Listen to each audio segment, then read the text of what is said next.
Hey YouTube, this is Drunken Jack here. Going to be looking at something supplied by Eddie over at Toy Dojo. Visit his website www.toydojo.com. Down here, somewhere, right here probably. I can't see this bag's in. Pretty big. But we're going to be taking a look at something really cool today.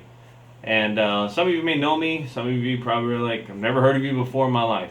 And that's cool. But I go by Drunken Jack. I usually like to have a couple beers when I'm looking at Transformers, but I'm not today, and it's because it's late and I have to work early in the morning, so I decided to not do that today. So without further ado, let's go ahead and take a look at what Eddie at Toy Dojo is going to let us look at. So,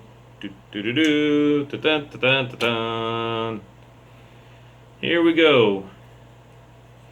Right here we have this beauty. This is MMC's Kultur, I believe it's pronounced. Kultur. Their take on a Tarn. And if you guys don't know anything about Tarn, he's an IDW, or the figure is an IDW inspired version of Tarn. And he is part of the DJD, the Decepticon Justice Division, I believe it's called. Pretty much a badass. This guy is leader of that group. He is so I guess in for the cause, if you will. So really into Megatron and the Decepticons that his face here, his mask, if you will, actually has a Decepticon logo. So pretty neat little guy. I honestly didn't know much about him, but doing some research, and because I'm not really big on comics, reading them, but doing some research on him and just checking everything out, I was like, wow, that guy is pretty cool. You know, there's a lot of mystery surrounding who he actually is under the mask here, and we're not going to give that away. Obviously, because in the comics it hasn't been revealed yet as to who is behind this mask. So MMC went with who they believe it is under that mask. But again, that's something that you're just going to have to wait and see, because we're not going to ruin that for you guys. So let's just take a look at this guy. We look at him. He comes with the dual blaster here. That being that this is, let me state that from the beginning, although we already started, so it's not really technically the beginning, but still. This is an early test shot of this figure, and so there's a lot of tolerances that need to be adjusted. You know, like this arm here is loose, the wrist is loose, things like that. But this is just, again, an early look at this figure, and so when it's released, I have no doubt that it's going to be fixed perfectly. I own, from MMC, I own all of Feral Rex, and I also owned the first Terminus Hexatron, and I love their work. I think they do an outstanding job on their figures. So saying that, let's look at the dual cannon here again. Something to where it's going to be fixed tolerances. That one here is loose, but he's got his dual cannon. If we look at that, they pop off too. You can have individual weapons if you want. These will pop off here, and he can hold them in his hands, just like. Hi, there we go. Just like so. There you go. And he can shoot you. Pew, pew, pew, pew, pew, pew. And so you can hold both of them in his hands if he wants to, or if you wanted to, because he's a toy, and he really doesn't know what's going on right now. So, but he can do it. And so you got that. The dual blaster itself, when you actually put it together, let's put this on there, can store with this peg. You can store right here on this slot on his arm, on this forearm here, so you can get a dual blaster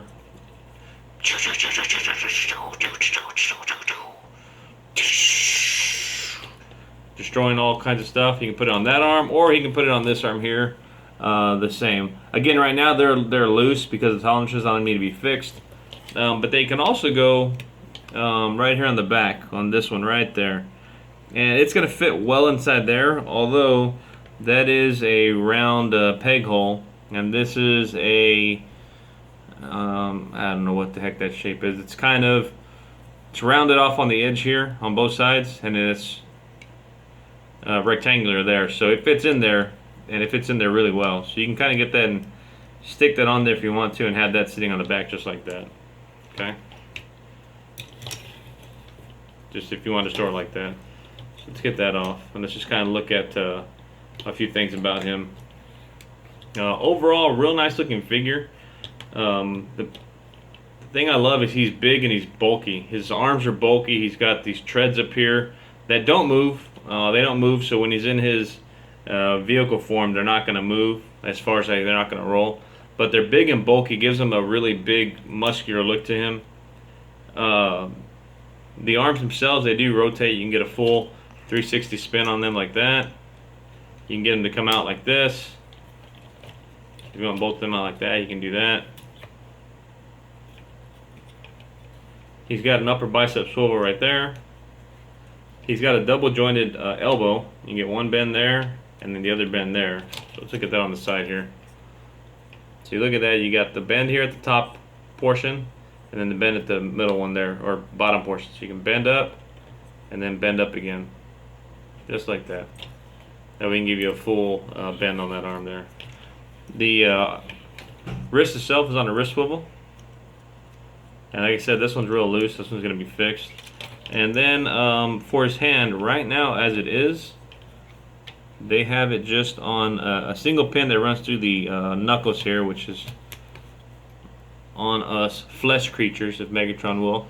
Right up in this area here, he's got that single pin there. And none of the fingers are articulated. They're all just one molded piece. So that gives him kind of a funky looking hand there. I don't really care for it. Kind of reminds me of Lego hands when it's like that. But, you know, hey, they may change, they may leave it the same. I don't know. I'm just taking a look at this, so really can't say what they're going to do. He does have a waist swivel. You take that, spin that around, and he gets a full 360 if you want to on that waist swivel there. Let's go over here so this arm stays up better. As far as down here on the hip joints, this is pretty much on a what do you call it?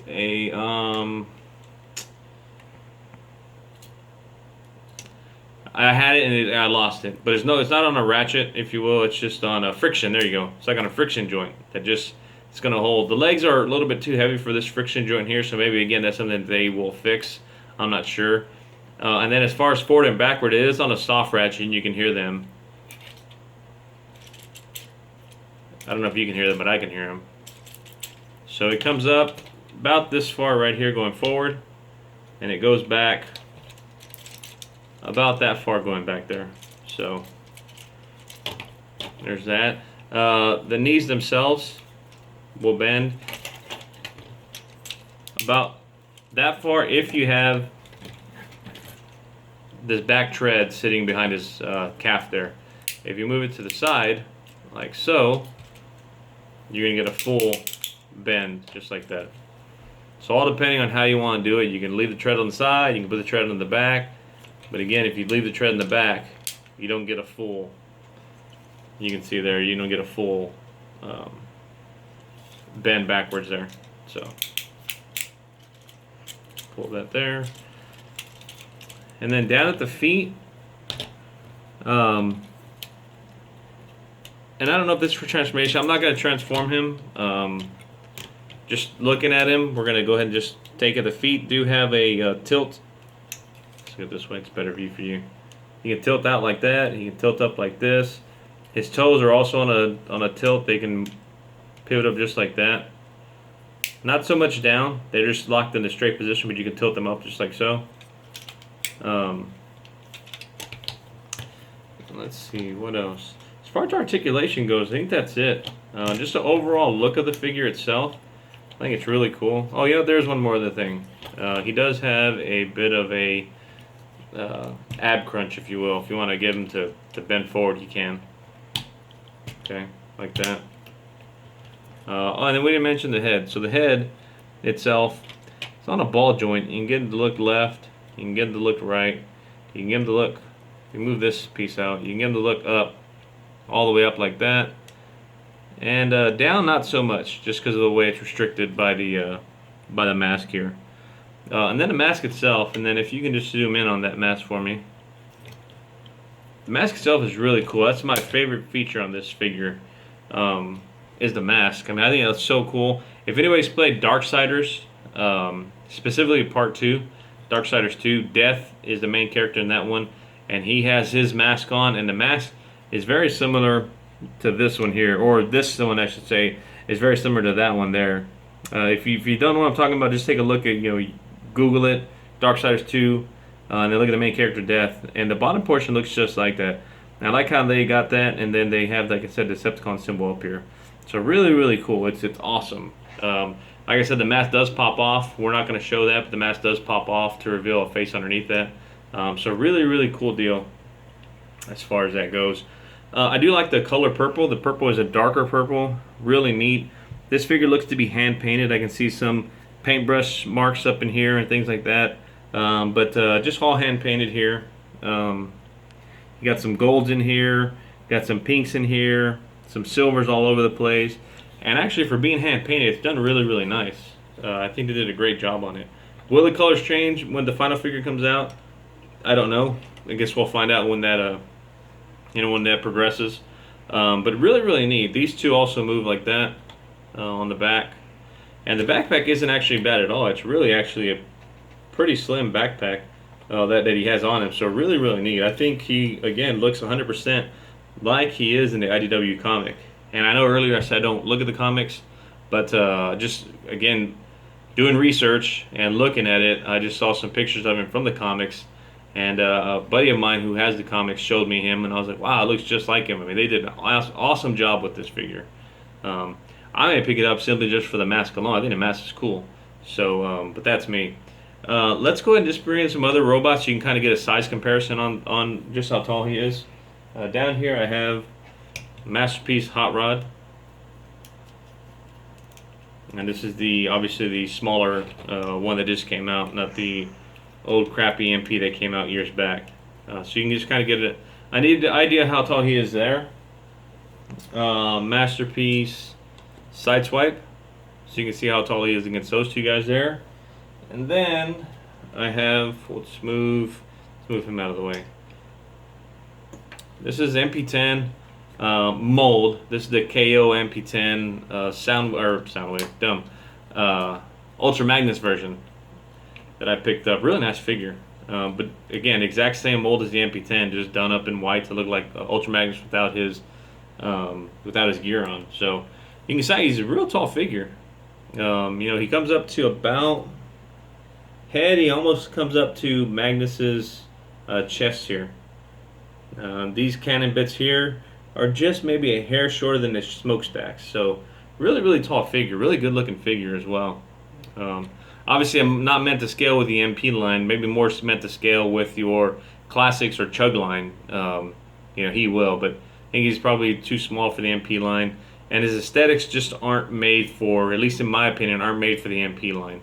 But it's a really, really good figure and really, really nice looking. I can't wait to see the actual final results of that. Again, I just wanted to do a quick look at this.